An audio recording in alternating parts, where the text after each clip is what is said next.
Salah satu permasalahan pompa air yang paling banyak dialami oleh para konsumen atau kita ya kan adalah pompa air yang nggak mau menghisap air ya.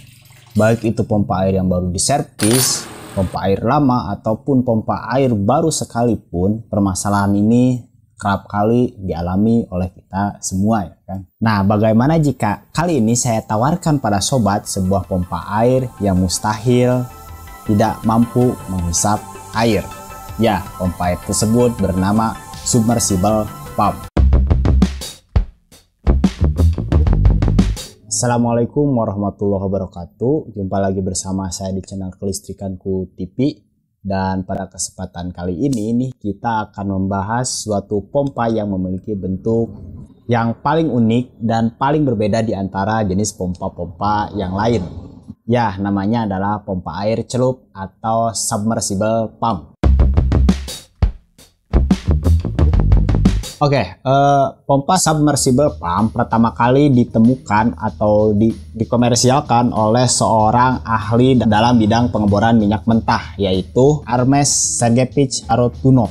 Semoga saya benar dalam penyebutan namanya ya. Nah, pada saat itu dia mencari solusi bagaimana cara mengalirkan minyak mentah yang kasar dan yang kental tersebut menggunakan pompa air. Sementara pompa air pada saat itu memiliki sistem yang mengharuskan ada bagian sempit di dalam sebuah impeller untuk dapat ada daya hisapnya kan. Nah, oleh sebab itu dibuatlah submersible pump atau pompa celup yang tidak memerlukan ada bagian sempit di dalam impellernya, karena emang pompa celup tidak memerlukan sebuah daya hisapan di dalamnya.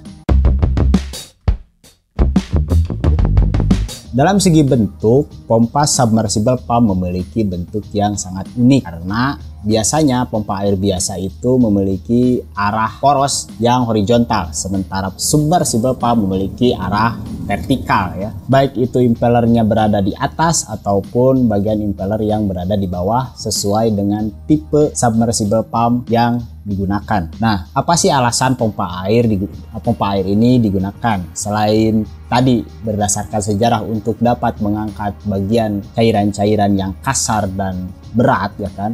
Nah, pompa air ini juga digunakan untuk menghilangkan beberapa masalah pada pompa air biasa seperti kapitasi dan pompa air yang memerlukan daya hisap, sehingga kita memerlukan memancing terlebih dahulu, kemudian memerlukan pipa hisap yang benar-benar rapat. Dengan menggunakan pompa celup atau pompa submersible pump ini, kita dapat menghilangkan masalah-masalah tersebut. Oke, berikutnya kita akan membahas tentang kelebihan apa saja sih yang dimiliki oleh submersible pump. Yang pertama adalah tidak perlunya aktivitas pancing-memancing ya. Pancing-memancing ini merupakan aktivitas yang sangat merepotkan ketika kita memiliki pompa air biasa ya. Dan dapat kita hilangkan selamanya gitu kan ketika kita memiliki pompa celup ini. Itu kelebihan pertama. Kemudian yang kedua adalah secara teknik bisa disebutkan pompa air ini tidak akan ada kapitasi ya kan. Oke. Nah, yang ketiga yaitu adalah pompa air ini lebih efisien. Mengingat sebagaimana dijelaskan tadi di awal, pompa ini tidak memiliki pipa hisap sehingga daya akan lebih dioptimalkan untuk daya dorongnya. Nah, berikutnya adalah yang keempat adalah tidak bising ya kan. Kenapa? Karena memang pompa air ini berada dalam sumber air yang jauh di permukaan sehingga tidak akan terdengar suara kebisingan pompa air yang memang cukup mengganggu. Lalu kelebihan berikutnya adalah kita tidak perlu mempertimbangkan ketinggian air. Jadi maksudnya itu misalnya ketinggian atau kedalaman itu sekitar 40 atau 50 atau sekitar 60 ya, kita tinggal ambil yang terdalamnya saja yaitu 60 meter dan sudah cukup seperti itu tanpa harus mempertimbangkan ketinggian air. Karena memang hal mempertimbangkan ketinggian air selalu menjadi problem ketika kita memiliki pompa air biasa ya kan. Bisa kalau misalnya terlalu dekat takut kebanjiran dan terendam, atau kalau terlalu jauh mungkin pompa air tersebut tidak dapat mengangkat air. Nah, hal tersebut dapat teratasi dengan pompa celup satu ini. Oke, berikutnya adalah kelebihan berikutnya adalah debit air yang dihasilkan lebih banyak ya kan. Nah, hal ini karena memang pompa air submersible pump didesain dengan bagian impeller yang lebih besar dan tidak ada batasan kecil atau batasan sempit seperti pompa air biasanya, sehingga dapat menghasilkan debit air yang jauh lebih banyak. Namun Namun tentu saja harus ada dipertimbangkan dengan faktor-faktor lainnya. Kelebihan berikutnya adalah pompa air ini dapat digunakan untuk melakukan pengambilan air di sumber air manapun ya kan, entah itu untuk air minum atau untuk sumber air biasa atau untuk limbah atau untuk minyak, apapun itu biasanya pompa air ini dapat digunakan secara biasa ya kan, tidak akan ada kendala di dalamnya. Lalu kelebihan berikutnya adalah pompa air ini lebih aman akan banjir ya kan, karena memang pompa air ini di dalam air juga aman sehingga kebanjiran pun sudah pasti tentunya aman. Lalu berikutnya adalah pompa air ini lebih tahan akan panas ya. Nah, kendala berikutnya yang cukup sering dialami oleh pompa air adalah pompa air yang panas, dan pompa submersible pump dapat mengatasi pompa air panas ini karena memang dia terbantu dengan suhu dingin di dalam sumber air. Kemudian dia juga akan terbantu dengan pelumas yaitu berupa oli yang ada di dalamnya, membuat pompa air ini jauh lebih dingin. Berikutnya adalah pompa air ini dapat digunakan jauh lebih lama ya kan. Pada beberapa tipe pompa submersible pump atau pompa celup, misalnya untuk tipe penggunaan seperti di akuarium atau di industri perikanan, yang ada jenis pompa air yang mampu digunakan selama 24 jam nonstop terus menerus. Itu kelebihan dari pompa submersible pump tentu saja. Oke, selain kelebihan, tentu saja pompa submersible pump ini juga memiliki beberapa kelemahan. Oke, kelemahan pertama adalah harga yang ditawarkan pompa submersible pump ini umumnya lebih mahal. Karena memang secara teknis pompa ini didesain anti air ya kan, sehingga tentu saja harga yang ditawarkan akan lebih mahal dibandingkan pompa biasanya. Berikutnya adalah distribusi yang kurang ya kan, karena kita mungkin akan melihat pompa ini itu di beberapa kota besar saja. Untuk di daerah-daerah tertentu mungkin masih belum tersedia pompa jenis satu ini.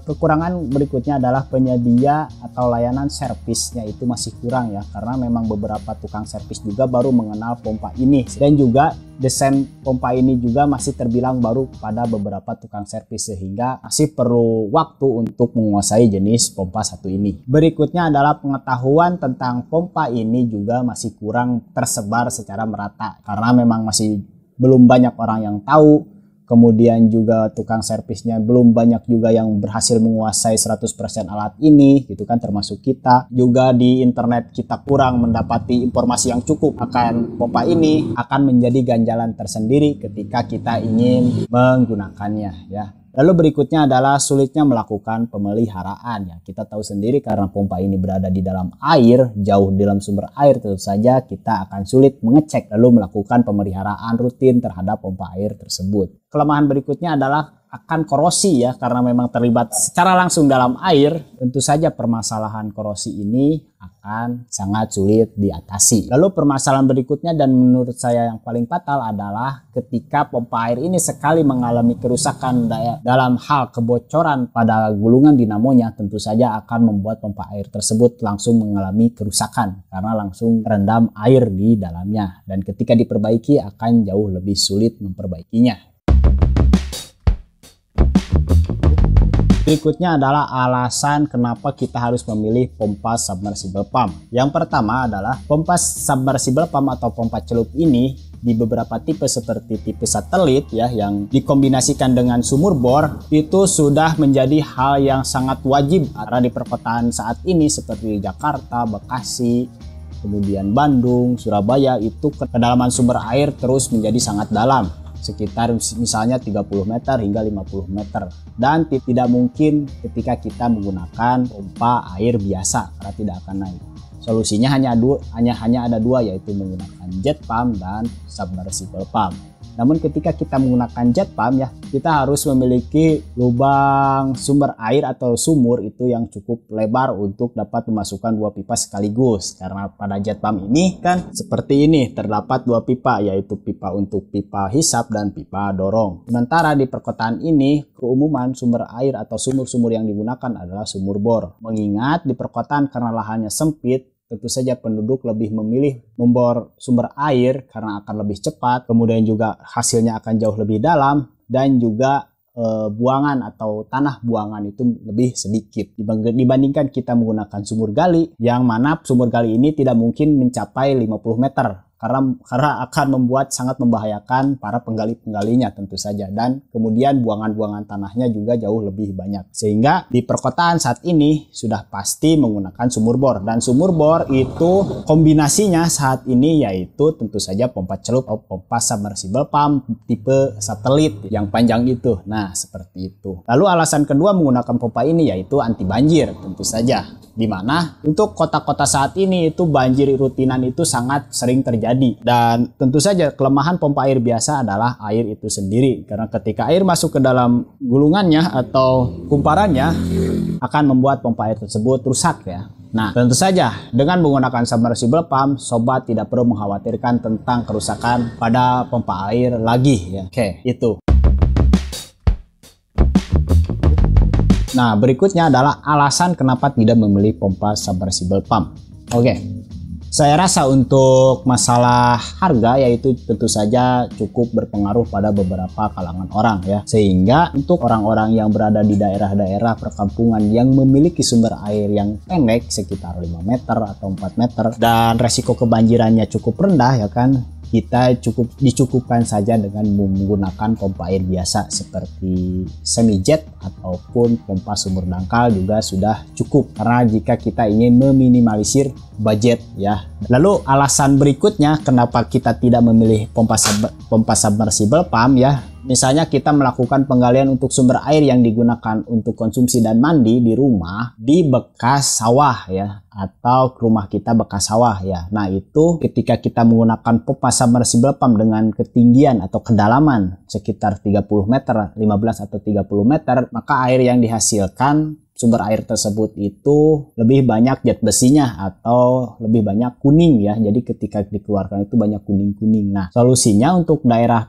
pesawahan itu lebih direkomendasikan untuk menggunakan sumur galian yang dikombinasikan dengan pompa biasa saja sudah cukup sebagaimana alasan tadi ya kan. Oke, apakah dengan uraian-uraian saya tadi sudah cukup untuk mendorong sobat mengganti pompa air biasa sobat dengan pompa celup atau pompa submersible pump? Menurut saya pribadi tentu saja kembali lagi pada kebutuhan masing-masing ya kan, karena tentu saja di antara jenis pompa-pompa tersebut memiliki kekurangan dan kelebihan masing-masing. Misalnya pada pompa air sumur dangkal biasa atau pompa yang biasa-biasa tersebut meskipun sangat rawan terhadap banjir dan juga kekeringan, namun pompa tersebut sudah sangat banyak di masyarakat dan spare partnya juga sangat banyak, sehingga ketika kerusakan tersebut terjadi maka dapat mudah diperbaiki dengan harga yang jauh lebih murah dibandingkan ketika kita menggunakan pompa submersible pump. Ya, kembali lagi pada kebutuhan masing-masing di antara sobat ya kan. Nah, demikian pembahasan kali ini. Mohon maaf bila banyak sekali kesalahan pada penyampaian. Apabila ada yang salah dan juga ingin ditanyakan, mari kita sharing di kolom komentar. Barakallahu li wa lakum. Assalamualaikum warahmatullahi wabarakatuh.